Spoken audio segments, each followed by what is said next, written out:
Rain poured hard over the empty street as Malik Carter walked home from his late shift at the warehouse.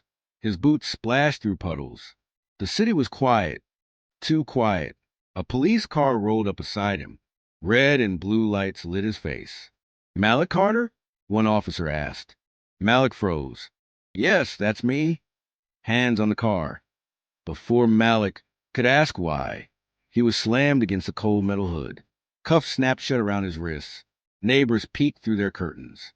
Someone across the street whispered his name. Malik's heart pounded. "What did I do?" "You know what you did," the officer said. But Malik didn't. Not yet.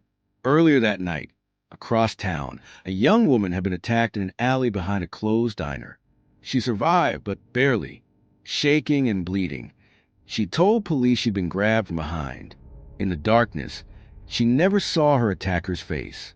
Under pressure, frightened and traumatized, she pointed to Malik's photo in a lineup. The police already had Malik in their system. Minor charges. Wrong crowd years ago. Enough to make him fit the profile. That was all they needed.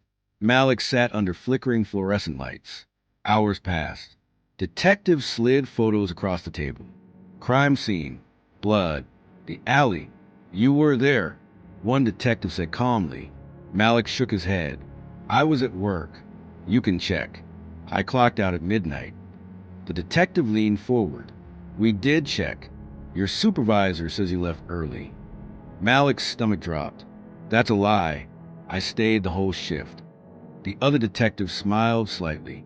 "Funny how the story changes when you're in trouble." They pushed a confession toward him. Malik didn't sign, so they kept him there. All night, the courtroom was packed. The air felt heavy. Malik sat beside his public defender, wearing a borrowed suit that didn't quite fit. His mother sat behind him, hands shaking in her lap. The prosecutor spoke with confidence. "We have an eyewitness identification. We have motive. We have a defendant with a criminal history." Malik's lawyer tried. "The victim never saw her attacker's face clearly. There is no physical evidence connecting my client to the crime. No fingerprints. No DNA." The prosecutor smirked. "DNA is not required when the truth is already clear." The jury watched Malik, some with doubt, some with judgment. After only 3 hours of deliberation, they returned. "Guilty." Malik's mother cried out. Malik felt the room spin. 25 years. Just like that. Prison erased time. Years passing routines of concrete walls, steel doors, and endless noise. Malik aged behind bars. His mother's hair turned gray during visits. Then one day, she stopped coming. She passed away quietly, holding his prison photo in her hand. Malik collapsed in his cell when he got the news. He punched the wall until his knuckles bled. The system had taken everything. 15 years into Malik's sentence, a new nonprofit legal group began reviewing old cases. Their mission: cases with no physical evidence, rushed trials, and questionable identifications. A young investigator named Elena found Malik's file. "No DNA," she muttered. "No fingerprints? Just an eyewitness in the dark." She requested the evidence. Days passed, then weeks. Finally, she got a response. The evidence was misplaced. Elena didn't believe that. She went to the evidence storage herself. After hours of searching dusty shelves, she found a small sealed envelope, misfiled behind unrelated cases. Inside, a blood-stained piece of fabric from the victim's clothing, usable DNA.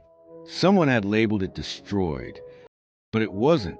Elena rushed the sample to a lab. Days later, the results came back. The DNA did not match Malik. Her hands trembled as she read the report. Not Malik, never Malik. She requested a court hearing.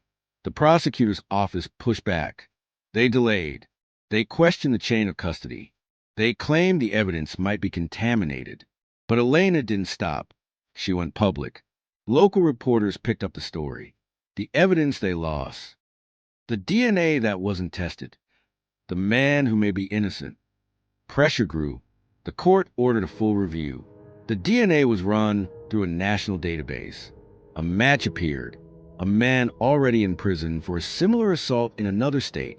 Same method, same location pattern, same timeline. The truth had been there all along, but no one wanted to find it.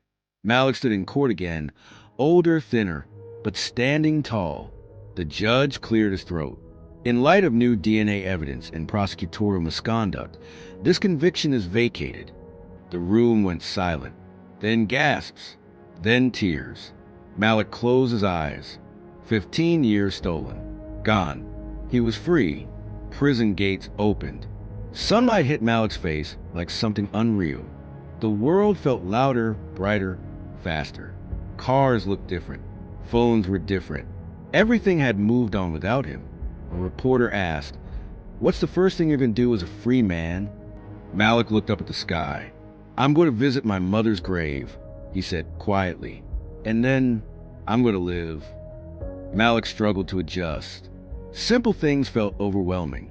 Crossing the street, choosing food, sleeping without bars. At his mother's grave, he knelt. "I'm free, Ma," he whispered.